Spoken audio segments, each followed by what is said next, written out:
Hey everybody, Cole here with Classic Mini DIY, and today's episode, we're pulling the engine out. Again. Again. Ugh, let's get over there.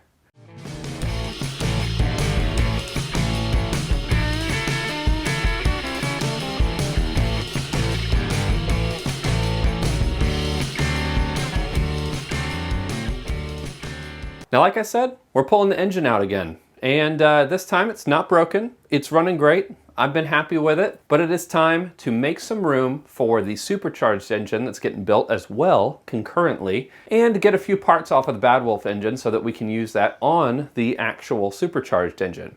Also, happy Christmas to everybody. I am super excited to be dropping this video for you guys on Christmas Day. So I hope it's been wonderful for you guys. Right now, we are getting ready to go to Italy tomorrow. And let me tell you, my wife and I are both super excited to be completely disconnected from the US for a little while, from work and everything. It's gonna be wonderful. But anyway, I'm not gonna talk too much. Let's just get out there and start pulling this engine.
Well, here it is again, ladies and gentlemen. As you can see, the engine is back out of the car. It's not too bad. I highlighted some of the key points when you were pulling the engine out, the things that you need to take a look at, make sure that you don't forget. One of the big ones is the speedometer cable right down here on the bottom. This is the first time I've ever pulled an engine while also remembering that speedo cable. I've literally broken every single one as I've pulled the engines out because I've forgotten. So every time I've pulled my engine, I've had to get a new speedo cable.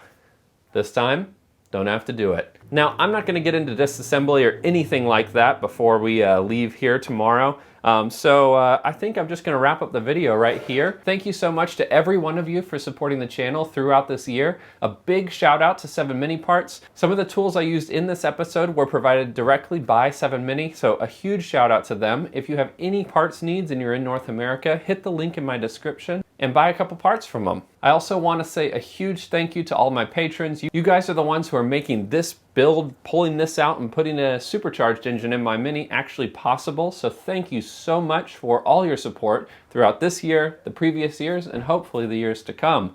But I guess that's it. And I will see you guys in the next decade. So until then, enjoy those minis and motor on.